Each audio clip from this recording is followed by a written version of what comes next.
Kārtējais vakars pie Niedrāja ezera. Vilks bija sagūstīts un atradās policijas iecirknī un sasks. Ar lapsu. Cēlās no savas spēkas naudas un sāka plānot plānu, kā viņi izglābs vilku.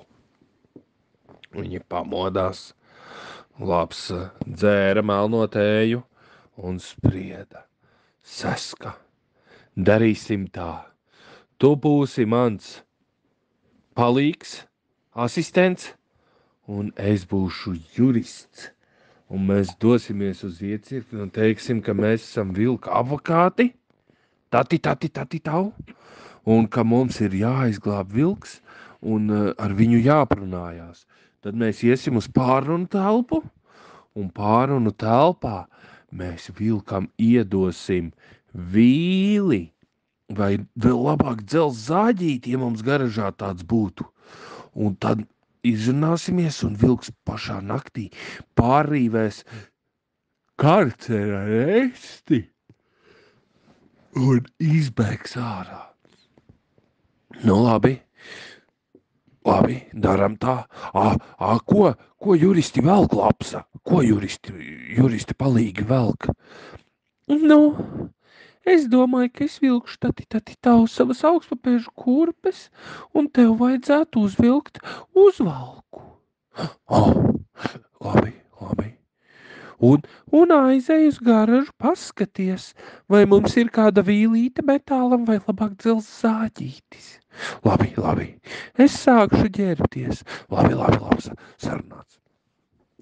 Sasks aizskrēja uz garažu meklēt instrumentus, kas būtu nepieciešami vilka bēgšanai, un tikmēr Lāpsa sāka krāsoties ar čoganu produkciju.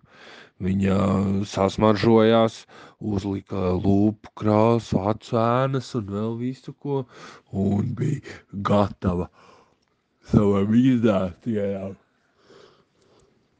būt juristam. Sasks tikmēr savāca instrumentus no garažas un skrēja pie savas kapja meklēt uzvalku. Viņš mēģināja uzvilkt savu uzvalku, bet izrādās Sasks bija nedaudz uzbarojies, un uzvalks viņam knapi aizgāja ciet. Sasks saka, nolādēts! Viss tas šķidrums saskrējis gurnos. Viņš saģērbās, un tā stīvi gāja, viņš nevarēja kārtīgi pastaigāt, un viņš tā stīvi gāja, jo viņš arī nevarēja pieliekties. Labs ieraudzīja. Saska, tau, vai nav tā kā drusciņ pa ciešu? Sasks teica, es knapi varu pālpot. Ir ļoti cieši spogas, gandrīz vaļā sprākst. Nevajag katru nakti mums ēst ābols apmaizītes un desas. Pa daudz. Es vēl maijā varēju šito uzvilkt un bija ērti, un tagad es knapi varu pālpot. Labs saka, katrs jau ēd, cik viņš grib. Ir jāsako drusciņi līdz, Saska. Man šķiet, ka mums būs jātaisa tev diēta, tau, un man būs jāsako līdz tavam svaram un jāvēro, vai ievēro diētu. Labi, to mēs varēsim darīt, bet tagad ātri izglābsim vilku, savādāk es drīz te nosmagšu. Labi. Es uzvilku savas cilvēkos izējamās augstspēžu kurpes, uzkrāsojos, uzvilku lietišķu kostīmiņu. Nu, tagad dosimies. Tā viņi devās atpakaļ uz pilsētu. Diemžēl kadra cikls bija palicis pilsētā, jo viņi neviens ar to nemācēja braukt. Un viņiem nācās iet ar kājām. Viņi gāja ar kājām, pa laimi šajās dienās bija labs laiks, un viņi nesalīja un bija diezgan silts. Un tā viņi ieradās pašvaldības policijas telpās un klauvēja pie durvīm. Labs saka, tūliņ mūs laidīs iekšā, Saska, bet runāšu es, lai tu neko nesačakarē. Labi, es jau tāpat knapi varu pālpot, kur vēl parunāt. Labi, Saska, izskaties gudrs. Sasks bija ieveidojis celiņu no želejas un izstījās ļoti gudrs. Viņš pat bija uzlicis brillītes, lai izskatītos pavisam lietišķi un tāds īsts grāmatlasītājs. Tā viņi gāja iekšā un Lapsa sāka savu runu. Labvakar! Mēs esam dzirdējuši, ka jūs esat noķēruši nabaga vilciņu. Mēs esam vilciņa advokāti. Mēs aizstāvam šo klientu un sniedzam viņam juridiskos pakalpojumus. Viņam pienākās viena tikšanās, ko mēs vēlamies izmantot tūliņ pat. Labi, teica pašvaldības policijas čaļi. Nākat iekšā, nākat uz pārunu telpu, mēs tūliņ atvedīsim aizdomās turamo. Aizdomās turamo? Par ko jūs viņu turat aizdomās? Nu, izskatās, ka šis vilks ir agrāk piedalījies neskaitāmās zādzībās un krāpniecībās un vēl visur, kur. Un, diezgan bīstams viņš ir, ļoti daudz likuma pārkāpumu. Labi, kamēr nav pierādīts tiesā, ka viņš ir vainīgs, darbojās nevainības tā prezumpcija vai rezolūcija, kā viņu tur. To es pastīšos grāmatā, tau, un mēs vēlamies ar savu klientu pārmīt dažus vārdus, lai varētu izdomāt stratēģiju, kā mēs varam pierādīt, ka viņš nav vainīgs pie jūsu apsūdzībām, ka tas viss ir fufelis, un ka viņš var atgriezties mājās. Labi, juristis kundze. Dodieties uz pārunu telpu, mēs drīz viņu atvedīsim. Mans asistents nāks man līdzi, vai ne, asistentu? Jā, nāks līdzi, jā. Un tā viņi gāja uz pārunu telpu. Pārunu telpā Sasks atpogāja žaketīti, novilka to. Viņš bija pārgrimmēts arī par juristu un izskatījās pēc īsta jurista. Viņš atpogāja žaketīti, nolika to uz krēsla, atpogāja augšējo podziņu kraklam un ievilka gaisu. Beidzot. Labs teica, pagā. Tati, tev jāizskatās lietišķām. Sēdies un smuki izskaties lietišķi. Un Sasks sēdās un viņam dupsī saplīsa bikses un izsprāga ārā astes gals. Lapsa! Kas ir Saska? Tūliņ atvedīs vilku, mums ir jāizdomā, kā mēs viņu dabūsim ārā. Man laikam saplīsa dibens. Saska, pagriezies, parādi. Sasks piecēlās augšā un parādīja. Tiešām Saskam bija ieplīsis bikšu dibens.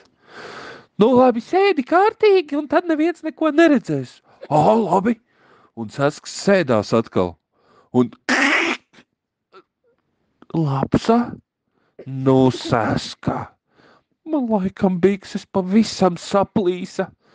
Tad sēdi un nekusties un izties lietišķis. Uzvelc žaketi. Bet es tur nevaru palpot. Velc žaketi, tau. Un Sasks uzvilka žaketi, ierāva gaisu un mēģināja lēnām elpot. Tad pašvaldības policijas puiši atveda aizdomās turamo vilku un teica, juristis kundze, jums ir tikai 10 minūtes. Un tad Labs teica, labi, paldies, puiši, mums ar to pietiks. Ko jūs stāvat, ejiet prom? Es esmu uzticama juriste. Labi, iesim prom. Un pašvaldības policijas puiši gāja prom, bet skatījās video kamerās, lai nenotiktu nekāds kontakts ar aizdomās turamo. Bet Lapsa bija liela viltniece. Viņa Saskam parādīja uz kameru, un Sasks bija kameras aklajā zonā, un video kamerā neredzēja. Un vienā brīdī Lapsa sāka runāt visu par visādiem juridiskajiem terminiem un tur rezolūcijām un prezumpcijām. Un vienā brīdī taisni tajā, kad gāja runas karstums pa juridiskajām lietām, Lapsa piemiedza ar acis Saskam. Un Sasks aizslīdēja pie kameras un paturēja priekšā melnu vāciņu. Pašvaldības policijas puišiem likās, ka kamera niķojās, viens no viņiem uzreiz skrēja uz pārunu istabu, bet kamēr viņš skrēja, lapsa jau bija iegrūdusi vilkam bikšu starā zāģīšus 3 no kartingu garāžas un bīlītes. Un viņa Saskam piemiedz atkal raci, un Sasks norāva korķītinos no kameras. Un viss atkal bija redzams, un Lapsa turpināja vārīties pa juridiskajām lietām, un pašvaldības policijas puiši ieskrēja iekšā. Mums bija traucējumi ar videokameru. Lapsa teica, tau, nekļūstiet smieklīgi, esmu uzticama juriste, mēs visu laiku šeit sēžam un runājam, nekas kamerai nav noticis, tā visu laiku ieraksta. Sasks pamāja ar galvu. Jā. Labi, mēs ar savu klientu esam visu sapratuši, stratēģija ir saplānota, mēs tuvākajā laikā jūs informēsim par turpmākajiem soļiem. Mēs nu dosimies, Saska, eja. Saska, tas bija mans juridiskais asistents, dosimies par Romu. Tā viņa piecēlās. Sasks gāja ar dibenu pret sienu. Uzredzēšanos, policisti kungi, uzredzēšanos. Ja viņš negribēja parādīt, ka viņam ir galīgi saplīsušas bikses. Tā viņi izgāja ārā un caur parku un kalna muižu slapsījās projām uz savu midzeni. Vilks naktī sāka vīlēt resti. Viņš to vīlēja, un tad viņš paņēma zāģīti un vīlēja ar to.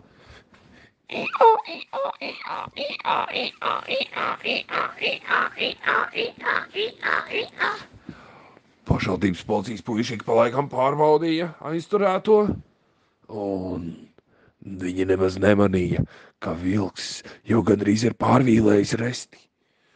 Tad viņi gāja otrais pa nakti apgaitā, vilks katru reizi izlikās aizmidzis. Un uz rīta pusi jau viņš bija pārvīlējis vienu resti, un viņš līda iekšā un netika. Viņam sprūda dubsis iekšā restē. Tad viņš aizskrēja pie izlietnes, saslapinājās, sazieda sev sānus ar ziepēm un traucās cauri restēm. Un 1, 2, 3, un viņš bija ārā brīvībā un nesās pie Lapsas un Saska, kas pie ugunskura tramīgi visu nakti sēdēja, grauzā abolmaizītes un gaidīja, vai viņa draugam izdosies. Un uz rīta pusi ar saules gaismu ap 7 no rīta vilks atgriezās midzenī un apkampa Lapsu un apkampa Sasku un pateica, paldies, draugi, ka jūs mani izglābāt. Laps teica, tati, nav par ko, tu jau esi mūsu čoms, kā tad mēs tevi neglābsim? Un Sasks teica, ņem pa labu, pelēci, ņem pa labu. Tā, viņi bija visu nakti pavadījuši nomodā. Viņiem visiem ļoti nāca miegs, un viņi nolēma doties pie miera. Tāpat daram arī mēs. Ar labu nakti!